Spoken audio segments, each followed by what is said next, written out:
the 2010 Comic-Con, there are people coming in from all over the world to see their favorite celebrities, comic book artists, and entertainers.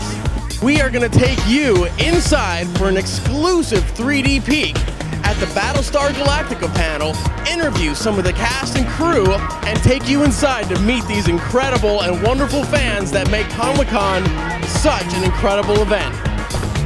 Thousands of people come to Comic-Con every year, many of them with incredible handmade costumes.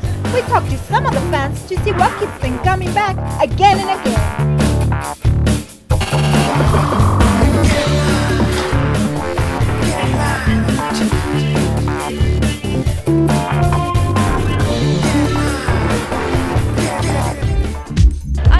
I love Alice in Wonderland, and Mad Hatter's one of my favorite characters ever, but I decided to adapt it to a women's costume so that I could wear it. I've been coming here for like the past 10 years, and it's my favorite thing to do. Do you dress up every day as a different person, or?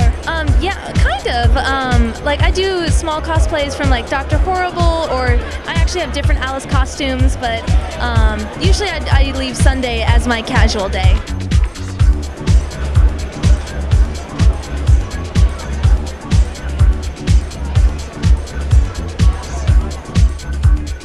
One of the best parts about coming to Comic-Con is being able to meet some of the stars from your favorite film and TV shows. How's everybody doing? Is everybody ready for 4 days of mayhem? Yeah! We talked to actor Richard Hatch and some of the other cast and crew of the reimagined Battlestar Galactica. It's kind of amazing to be in a show 35 years earlier and then get asked to be part of a new rendition of it. I think it's an amazing, epic, archetypal, mythological, story that has so many incredible, interesting elements to it that deal with humanity. All I know as an actor, as a director, as a teacher, as a writer, I think Jamie Bamber was just absolutely extraordinary as Captain Apollo, and that's not an easy role to do.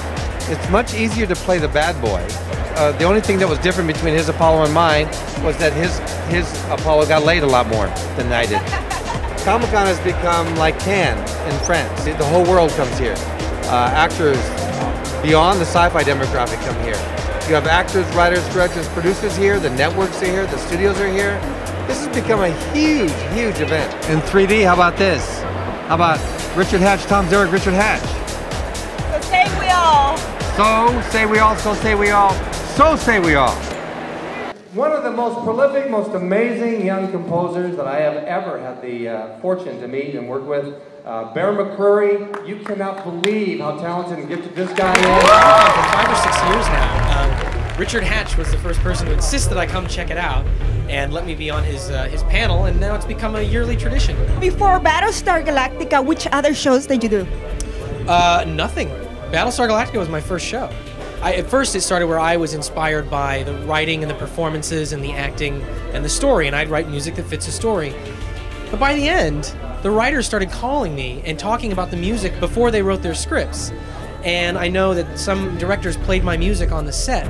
So it did become kind of a circular process where my music was inspiring the story while the story was inspiring my music.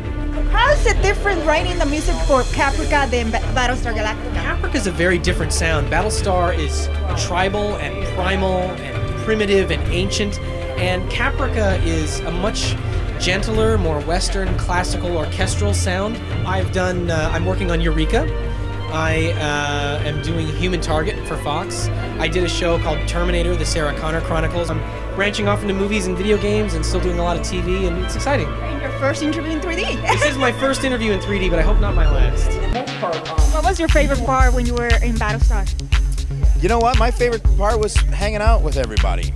We usually get together on the weekends and drink way too much wine and just make asses of ourselves for an evening. And that's why I came and crashed this panel, because I don't get to see these guys enough. So, yeah, I miss the camaraderie, I miss my friends. The networks and the studios realize that this is a really good vehicle to launch a show or launch a movie, get an inordinate amount of press. So it's a really cost-effective way of getting your message out there about your new show or video game or whatever it is. Thank you very much for remembering us at Battlestar. More cons, costumes, and 3D coverage are coming up. Subscribe to our YouTube channel and find Comic-Con 3D on Facebook.